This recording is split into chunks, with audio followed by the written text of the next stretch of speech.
So good morning, as we're approaching the fast of Esther, Yes. and the festival of Purim. Yes. We spoke yesterday about the common aspects of Yom Kippur and Kippurim. So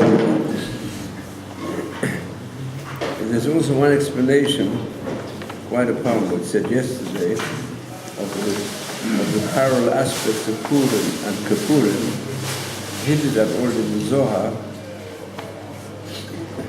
But there's also another aspect.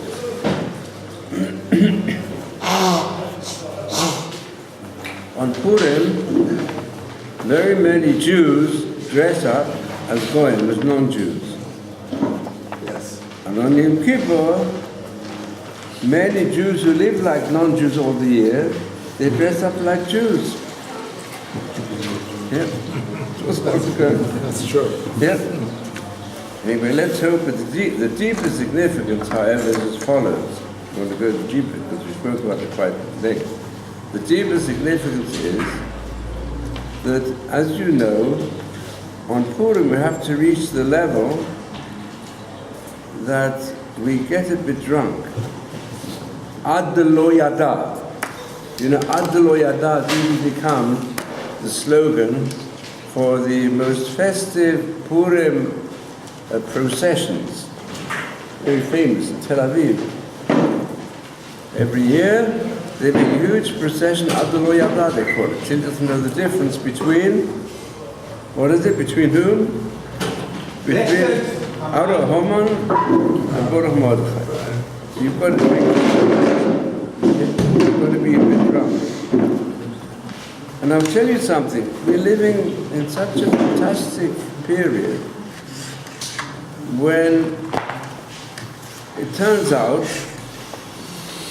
that all the festivals and all the events of the past are being reenacted for us in our life here in Eretz Israel. I mean, when I was a bocha, I became drunk once or twice. But since I'm a married man, I've never become drunk.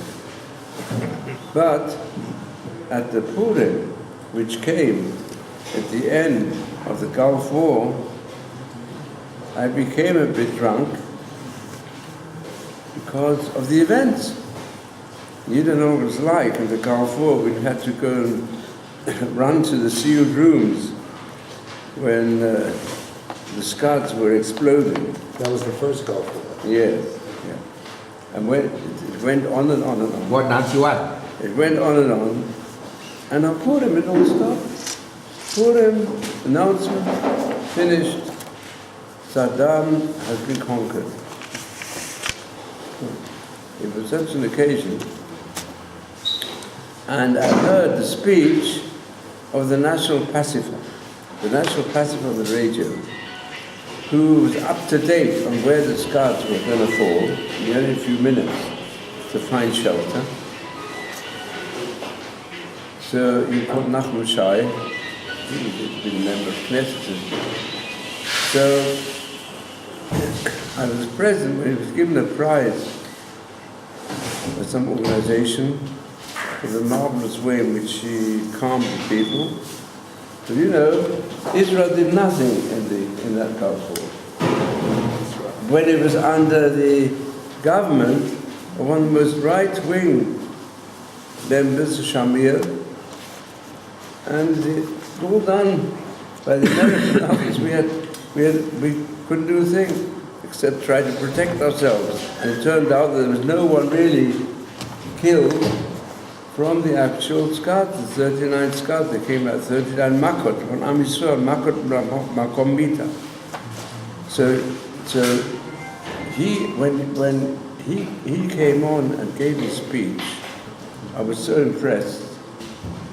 But he said he was raised in the Shemitah Kibbutz, where God was never mentioned. And it was assumed there's no God. That's how it was reared. But when he was working in his position on the radio as the pacifier of Am Yisrael, And he was the one who witnessed the constant miracles.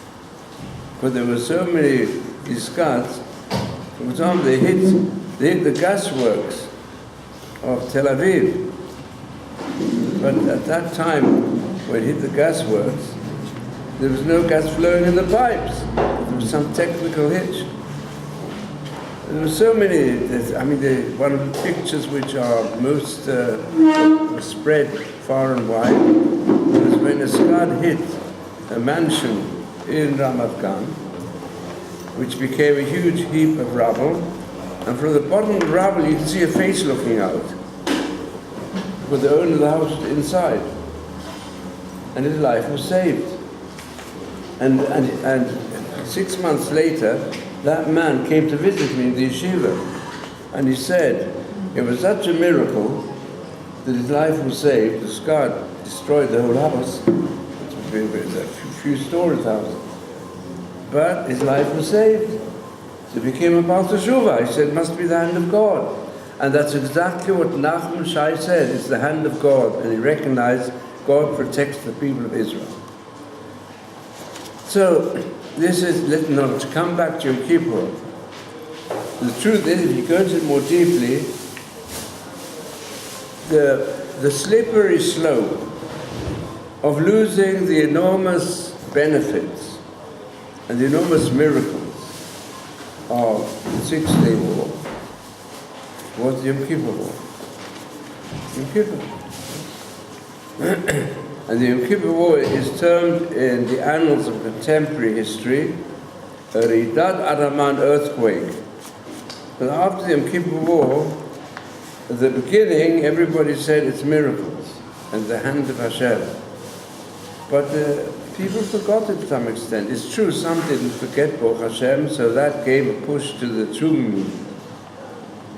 So many people, in fact, felt at this time after Yom Kippur, after the Six-Day War, we've got to find out what's Judaism all about. What is the Six-Day War? And the seventh day was complete peace. What's going on? Yeah, the exact opposite of what was expected. So they tried to investigate. And that triggered off the strong boost to what's called the Tshuva movement. But the majority of the nation, they forgot about it. And the Israeli army developed the concept of the James Bond image of the new Israeli. You know, the top intelligence, top victories, they were praised, and they started praising themselves instead of Hashem. And even on the Yom Kippur, a good part of the army had a picnic in the north, yeah? And they were called straight away to get ready. It was unexpected. They were so confident of themselves. And approximately 3,000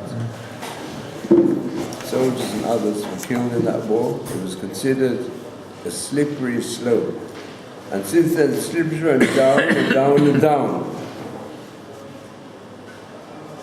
I mean, it's gone down since then that many of the achievements from a military and territorial aspect which were achieved from the Six-Day War have been nullified entirely by Israel government themselves, culminating in the cruel and terrible destruction of Gush Katif, with the idea that this is going to be used by the poor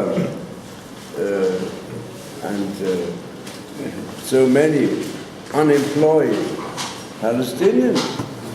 And there were many Jews who contributed a lot of money to build up an economic revival for the Palestinians. But instead of that, they used it as a shooting range to go and be nearer to attack Israel. And there were no constructive and only destructive centers set up in that area, which is previously blossoming and blooming. So now it's just who knows what's going to happen with the West Bank. One prime minister after the other, however right-wing they were at the beginning, when they start negotiations, they change. They switch from one direction to the opposite. So but anyway, there was a high point, and the high point opposing the Yom Kippur and its lesson was that Purim. When we saw Hashem, there's no other way of explaining how it happened on Purim, this whole thing. Okay, now unfortunately it goes in cycle after cycle. We're not learning our lesson to do enough teshuvah. So we can say historically, events are occurring which have a deep symbolic significance, which is not just symbolic, but you can say they're teachings of the God of Israel to teach us, wake up. It's all written down, white on black, in the prophets, what's happening today. And the message is from Hashem, do teshuvah. The Horovitz Chaim said, now the image of Horovitz Chaim is in front of all of us, he said that these days we don't have prophets, but what happens in the world, in fulfilling the message of the ancient prophets, that's a prophecy for today, and it's happening non-stop. If the Horovitz Chaim, when there was the Japanese war, so he got together his yeshiva in Radin, and he gave a whole long talk. There were a lot of people killed. He found out how many people, thousands, tens, I think 100,000 killed. He said, says in the prophets, if there are calamities that occur amongst the nations, it's you've got to take Musa. And the Gemara says, the paranut, the calamities that come upon the non-Jews are brought frequently to teach the people of Israel to do teshuvah. Amati tikhu Musa. I said, you should learn Musa from it. It'll come nearer and nearer. And the same is, we would have said the same about the tsunami and everything. So let's learn from this. Today there's so many that's happening. They're not just happening, they're all messages from Hashem to us. But now on Purim, we've got to say a bit of Purim Torah. So I'll tell you there's a Purim Torah on this as well. Purim Torah means, you can say like this, if one wants to describe what's going on in the government and the elections here in Israel, I would say that it's Purim Torah. I mean, to go and make investigations. The whole country is turning backwards and forwards and constant arguments. How many bottles were returned? What amount was received in the home of the Prime Minister? Yeah? And how many ice creams did delivered to this guest? That's Purim time. And the way they talk one to the other, and the constant games of musical chairs, not musical chairs, you keep on changing chairs. Well, they keep on changing places in the Knesset. Each one wants, the whole discussions are what's called kissiology. It's not ideology anymore. Right becomes left and left right. It's got nothing, everything got nothing to do even with religion itself. It's all a question of kissiology.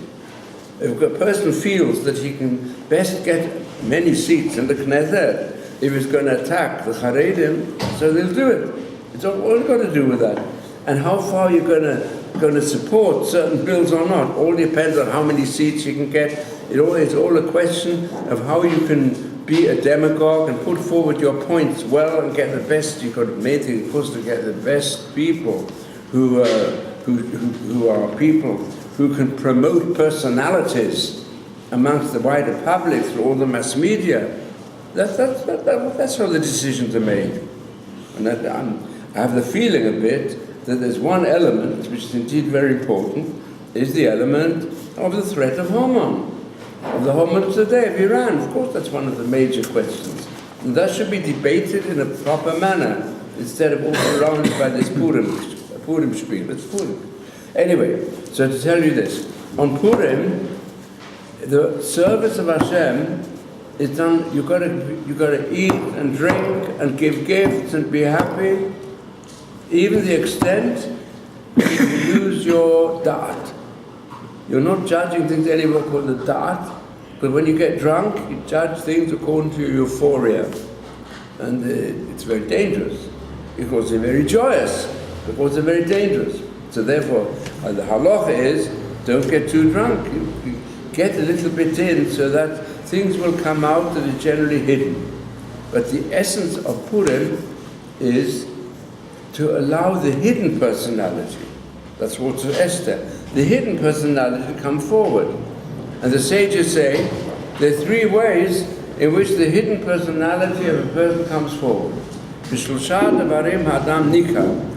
You think you can judge a person by what he's saying? Often his speech is just an act he puts on. You think you can judge a person by what he looks like? Maybe he's making his face into a mask and hiding his true personality. When can you tell what's going on inside the person? Well, everyone knows that there are many different ways. Let's say Bekiso, they say Bekiso. What's his immediate reaction if you touch his pocket? I mean, you say to the richest man, you say, please give me, I need from you now $1,000. Can you do it? So you see what is the immediate first reaction. Is he friendly or is he hostile? So from that you can tell Bekiso. Not the considered and thought out decision of a person, what he's going to give and how much, but the manner, the immediate reaction, Bekiso. The second one is Bekaso. When a person he's got control over his emotions, he's cool, calm and collected, you don't know what's going on inside. You can't tell. There are many people, cool, calm, collected on the outside, but inside they've got very deep hostilities, very deep angers they don't express. But there's one thing, from where can you see a person from his anger? Because with anger, his conscious mind is no longer in control. What's in control? His subconscious emotions. You wonder what a person is subconscious? But of course the best way to find out what's going on inside is what? It's used obviously by all people who deal with the intelligence service to find out the truth. What's the best way? Make him cross. Pardon? Make him cross. Is it Bekiso? Is it Bekaso? Bekoso. The best way is Bekoso. The best way is give him a strong drink and get him drunk. And then will come out all the inside suppressed emotions. Yeah? So you find, let's say, Talmidei Chacham, when they become drunk, it's happened. I've seen it myself. They do become drunk to a certain extent on Purim, and then come out the type of deepest aspects of Torah that they're not ready to speak about generally. They come out. You can see great things sometimes. But they told also, he gave out deepest teachings came out on Purim through the drink they had. But what do we find generally? Yeah, generally people come up with all types of obscenities. They'll start swearing, they'll start referring to very indecent things that go on inside the mind. That's how you can tell. And the purpose of Purim is to develop the service of Hashem, which has to take place subconsciously, purification of the subconscious mind. Because through the drinking, that's the concept. You drink till you don't know the difference. So therefore, this is the exact opposite of Yom Kippur. But on Yom Kippur, we work on the highest level of Da'at, the highest level of inner knowledge, the inner knowledge of Hashem, Yediyat Hashem. But we work on it through prayer, through Tehillim, through all the prayers of Yom Tov, in our minds, our imaginations, go through the service of Yom Kippur. And the service of Yom Kippur is how to cling to the ultimate truth of the absolute God, who is also willing to forgive us if we cling to Him.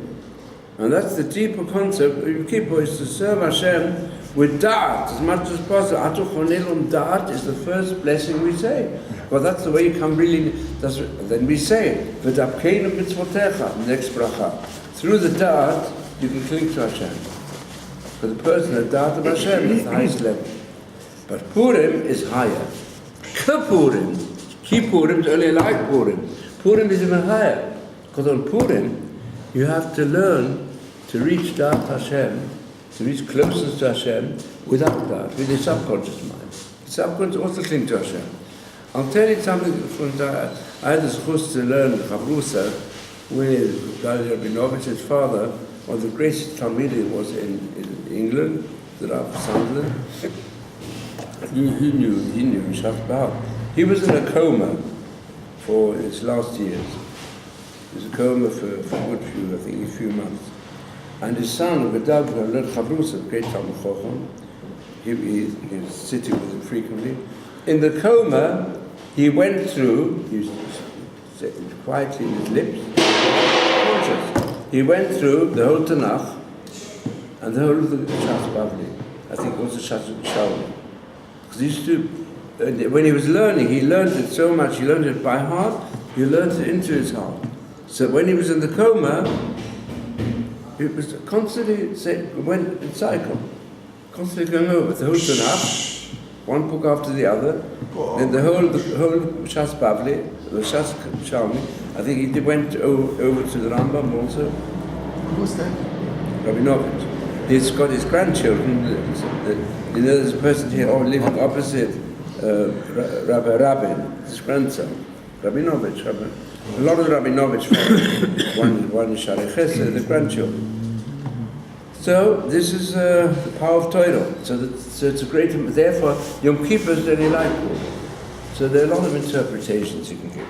But now we deal also with this secret aspect, which is the concept of Yom Kippur, and the open aspect. Now I'd like you to let's just go here to the middle of the page, Kuf Nun Vav, in this deep essay of Rav Dessler, where he goes into the important lesson for each person, which lies in the battle between Israel and Amalek. And we spoke about this yesterday already. Also, even in the attempt of Haman to destroy the Jews, he had an open plan, and who had the secret plan? Ahasuerus. And today also, as we're faced with enemies, some have an open plan to destroy Israel, and they don't mind saying it. As we said, we had the most extreme example when the reincarnation of the successor of Haman declared last week that if Israel dared to do anything against him, then he's going to wipe out Tel Aviv and Haifa in 10 minutes. Where'd he get the 10 minutes from? Because from Rav Meir or from somewhere, he got the hint that there's an ancient tradition about the wars of Gog and Magog. I repeated again, said the third war of Gog and Magog will take 10 minutes. So there you have it. See? That's his threat. That we know, it says in the Chumash already, if we do Teshuvah, Hashem will place these curses upon Ayuvechu V'sonechu Asher Adufucha, against those enemies. Ayuvechu is Islam, extreme Islam, and Sonecha is extreme Esau, is Nazism. When you get the combination of Nazism and extreme fundamental Islam, who are murderers, both of them murderers, then the curses will come upon them, like happened by Haman. Same thing, it's going to happen. Anyway, it says it like, Harasha HaGalui, the open wicked person, is not as dangerous as a hidden wicked person. A hidden wicked person, much more harm, as we say in Tehillim, Hashem li bodrai, v'ani Rebbe solai. I need Hashem to help me against those who claim they want to help Israel. Yeah, they want to help Israel. And underneath, inside, they mean the opposite. But v'ani Rebbe solai. Those who hate me openly, those I can deal with. I'll prepare myself, if possible, through appeasement. If not possible, of course with prayer. If that doesn't succeed, I have to prepare for war. And there's no other way. He who comes to kill you, kill him first. If they're open. But if you don't know, it's very difficult. Then he says, but one of the big questions is, why Amalek? Why not the 7 nations who were so corrupt? The 7 nations reached the corruption of Moloch worship. Yeah? And what's Moloch worship? Moloch worship is great photos and abomination. It was an abomination. It took place in Gehenna. Where's Gehenna? Next to the Gay Ben Hinnom. The valley of Ben Hinnom is right next to the Temple Mount and the Kotel, where the temple stood. And that's where they used to have, where there's now, you see, in that big valley, where now they have an amphitheater and other things. So that in that valley, there used to be Moloch worship. And Moloch was like a huge idol with a big mouth, and there was a furnace inside burning, and it says the Chumash, and they used to throw their children in that fire. Some to pass them through there were different periods, but they believed in child sacrifice combined with immorality, because they had a temple there for this idolatry.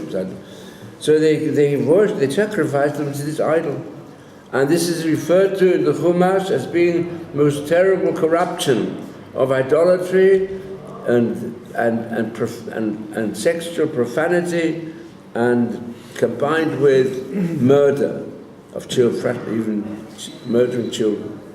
So why do I say this? Elie Wiesel came out now with an announcement which is advertised in many papers. The London Times refused to publish it, the London Times, but I know this is Rabbi Botea. He's become a big publicist. I've known him for years, in early years, when he used to be have a centre in Oxford.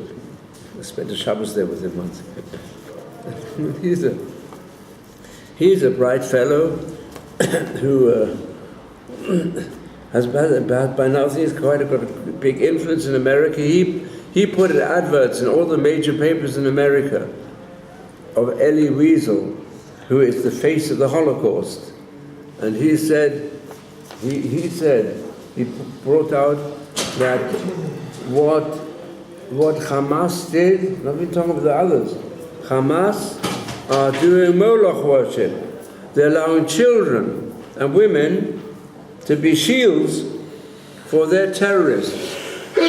So he said, this is a revival, unfortunately, of child sacrifice.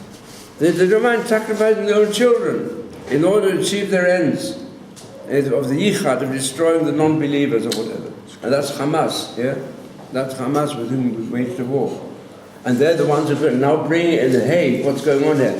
They're bringing their first claim against Israel in the International Court for World Peace in the Hague. What's happening to the world? Going back to Moloch worship. Elie Wiesel, who himself saw, he witnessed it all the time. And he's the one who's keeping alive the memory of the Holocaust. The others are forgetting it. They're denying it, forgetting it. He went through it all. You know, he was in the same camp as Rav Lau, Surmo, no? That's where they met. Buchenwald. I know all about it. No, I know I've got personal connections with the whole episode of the Buchenwald boys, which is unbelievable. But my cousin, Janka, she was young then, she was the social worker who looked after them when they came out of the camps. And many of them were great people. Another is Menashe Katan, the Ungwerer, who died last year. They were very great Talmud Chacham. They were together. They had their childhood was in Auschwitz and Buchenwald. And Elie Wiesel is the one who's spreading the important lesson mankind has to learn. We've got to stop this, he says. And instead of that, people think, they say now, Hamas have a claim against Egypt. How can they be declared to be a terrorist organization? Yeah, because Egypt, Baruch Hashem, they're doing a bit of tshuva. Egypt are become partners in destroying the terrorists. Why? Of course, because they're endangering their government as well. That's what happened in the world today. Anyway, we'll see here. So the question is, why isn't there a ban on the descendants of the 7 nations? No? If they were so evil. Why only on Amalek? There's a din, you've got to blot out his memory entirely from the whole earth. Because Davka Amalek ben Avraham Yitzchak, he's worse. Amalek is worse. Worse than the idolaters of the 7 nations who descended to the level of child sacrifice. Because Amalek himself, if you analyze it, according to what's written in the Chumash and the deeper hints elaborated upon by the sages. After all, he was a son for Abraham and Yitzchak, and he was descended from a combination between Esav, who married the daughter of Ishmael. You did. And there's a certain way that when we say that that's how Amalek came into the world. And he behaved like Adam Yashar. On the outside, he behaved quite well. As we know from the father of Amalek, who was Eliphaz. Yeah? Eliphaz was sent by Esav. Esav really, he said he wanted to kill Yaakov because of took the blessing and took also the birthright. So therefore he said, after the episode, mentioned the Chumash, he hated Yaakov now, and he said, as soon as my father dies, I'm going to murder him, kill him. And so Yitzchak and Rivka, they sent Yaakov, go away from here, it's dangerous, don't be around the Esav. Rivka knew Esav wants to kill Yaakov. So go elsewhere. He was not married yet, so he said, go to Choram. He sent him to Choram, to Laban. Although he knew he was an idolater, but you'd be safer there. At least you'd be safe. So, but still, well, obviously Yitzchak and Rivka sent Yaakov with many possessions. I mean, they were very rich. So he sent with many possessions. So Esau couldn't stand it that Yaakov has all these possessions, and also the truth is he said, I'm not going to kill him, but maybe my son, maybe Eliphaz can kill him. So Eliphaz's grandson, you go after Yaakov and kill him. Yeah? But what did he do? He didn't kill him. Yeah? Because Yaakov pleaded with him, he took all his possessions. So he had nothing left. That's why he said after Kiva Makli, I only crossed this Yarden, I only had a stick. I didn't have anything else. Because all my possessions were taken by Eliphaz, but at least he saved my life, it didn't kill me. So you see, he said, he knew the story, he says he was still innocent if you go into it more deeply, and decided not to. So on the outside he behaved like a mensch. Nevertheless, so he allowed Yaakov to flee. Nevertheless, the throne of Hashem cannot be complete. When Hashem Sholem, and neither can his name be complete, called the Manchi, as long as Amalek is in the world. Because Ruchniot Yisrael lo tuchal yot shlema, called the Manchi Yad Amalek Kizko.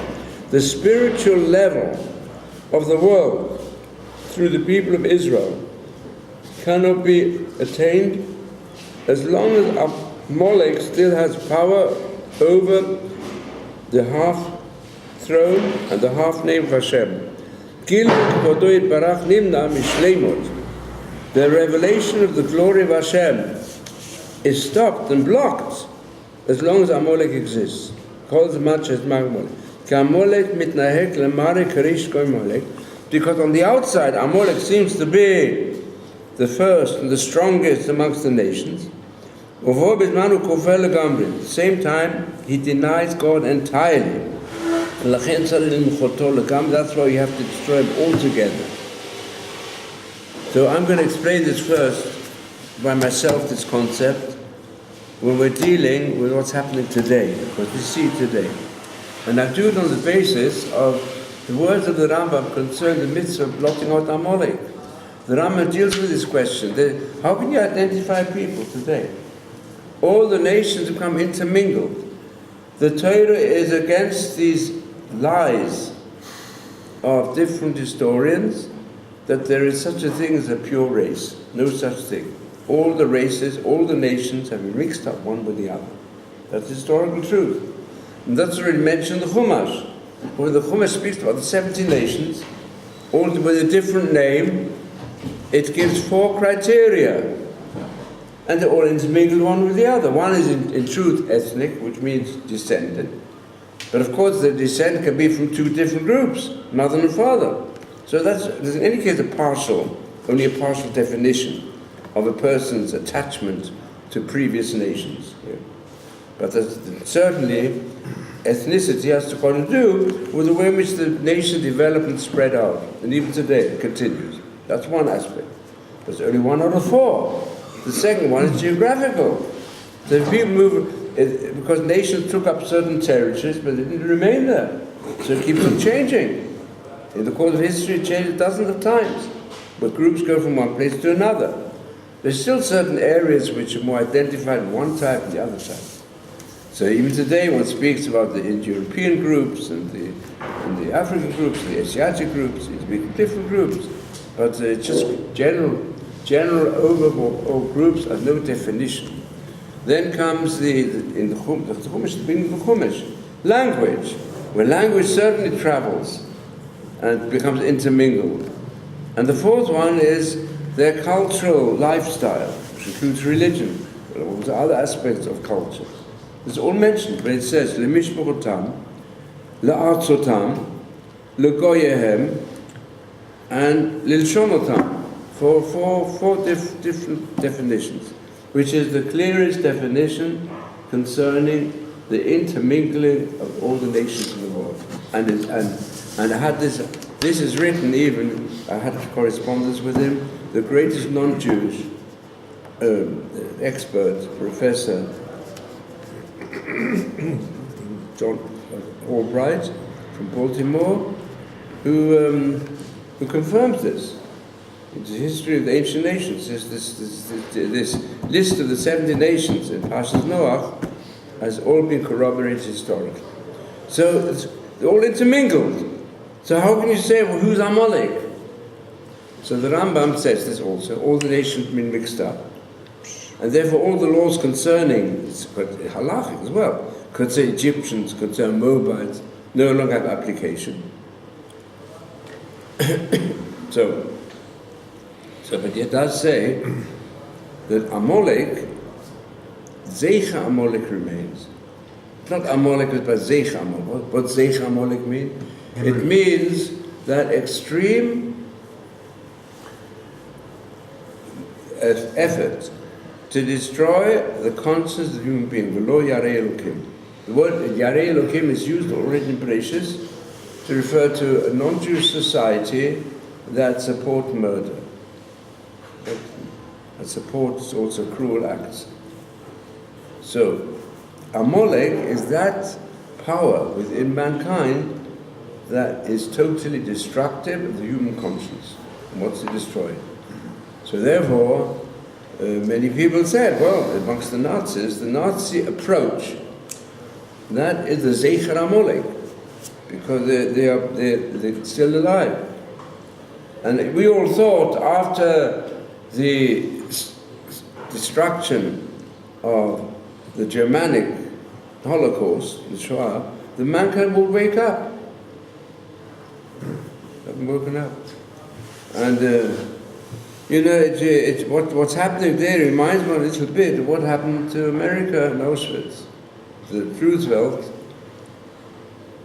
he refused to bomb the gas chambers and the trains that were going to Auschwitz. Although, as there come out records now, I agree that like near Auschwitz, that there was a factory producing oil. So that they did bomb. And they sent plans for gas chambers, and they knew about the trains that are going there all the time. But Roosevelt, they think now he had an ambivalent attitude. And only at the last stage, they recognized they have to destroy. So it's so you don't know who our hidden enemies, who don't realize what we're up against. I mean, Churchill, it's also a question, but Churchill was influenced by Roosevelt in this. What's happening today seems to be a similar game. What's going on? I don't know whether it's wise or foolish, what Netanyahu wants to do tonight. It's very unpredictable what might happen. But the situation is certainly very critical, and America has to wake up somehow. Who knows? Hashem says Hashem is the one who leads the leaders. Sometimes they're led by certain influences, or it may be true, it's got underneath, subconsciously. Certainly, he wants to survive. It's also physiology, he wants to survive as Prime Minister. But also, maybe Hashem is using him. There's no other way, maybe, of waking up the world to the terrible threat. It's not just against the Jewish people, it's against the whole world. If people are not moral, don't have a strong moral basis, and they have atomic weapons, and they don't care, as you see, it's already frequent. You know, the Syrians and the others, they've already killed hundreds of thousands, mainly Muslims, through non-conventional warfare, chemical warfare. So now they're going to get nuclear weapons. It's a very serious situation. But ultimately, everything, why does Hashem do it? These threats that we will tirkach Musa. We should do teshuvah. So that we've got to learn to serve Hashem on the outside, but even also on the inside. Now that we'll see. That's where Tesla comes in on the next page. You wanted to correct. I would like all of you to pray, please, for the Refuah Shlema of Chana Bas Lotta Bela. Refuah Shlema. Chana Bat Lotta Bela. Lotte Bela. Yeah. Chana Bas Lotte Yeah, I can. Bela. Best- You wanted to correct the Vav in the Zayin. Yes, yeah. Yes, I said something incorrect. That the 10 sons of Hormon are a reference, as are all large and small letters in the whole of the Tanakh have a symbolic significance everywhere. It's a whole deep understanding. See, the early sage called Sophrim. Sophrim means people who are scribes. They also mean people who count. And it says, one of these is called Sophrim, they counted all the letters of the Tanakh. And every letter of the Tanakh has significance. As people deal with the codes, they're all about it.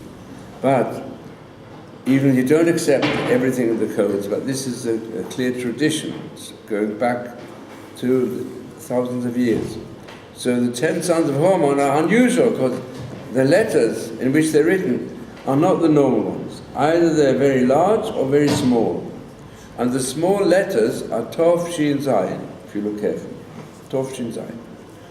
And we know that what Mashiach are in the 6,000 millennium, which we are now. Yeah. So it's that millennium. And there, Tov, Shin, Zayin, is the year Tov, Shin, Zayin is 1940, because the Nuremberg trials, wherein it turned out the 10 of the worst leaders of the Nazi regime were hanged, like the 10 sons of Hormon. And in fact, there were really 11 who were supposed to be hanged. But one of them committed suicide beforehand, and also one of Streicher, who knew most about Judaism. Streicher was the one who was the minister of propaganda. Yeah. He produced the Stürmer, and he twisted everything that he could from the Bible and from the Talmud and from anything else. So just before the news stopped on his neck, he shouted out, "Purim Fest 1946," which means the festival of Purim, 1946. That came out from his mouth just before the news came. Now listen to this, I mean, it's surprising. It wasn't Purim. Why is it Purim Fest? It was Hoshana Rabbah. It was the 7th day of Sukkot, which is the last day of divine judgment, as you know. And when people have finished the service of Hoshana Rabbah, they wish one another a Pitkat Tovah, or in Yiddish, a guten Quittel, or in English it means a good final verdict. Yeah? and he was Rosh Hashanah. Why did he say Purim Fest? Because he knew he was one of the sons of Haman, that's why. He knew that they were fulfilling the manifesto of Haman. And therefore it came to them. It came to his mind, Purim Fest. The Megillat Esther, I'll tell you more stories, I'll tell you stories which are unbelievable.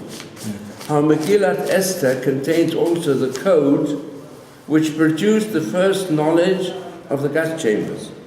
It's all because of Megillat Esther. It's mentioned in Megillat Esther. So I say what's mentioned in Megillat Esther is the hidden hints of what might happen to the people of Israel if we don't do teshuvah. And there's a hint there for the Chalmaniki massacre. That's mentioned, that's also, it's happened earlier, terrible massacre in Purim. So there's enormous responsibility we've got now we're coming to Purim. Let's hope Hashem will transform all the threats that are against us and make sure that we'll all survive through a strong movement of Teshuvah. Amen.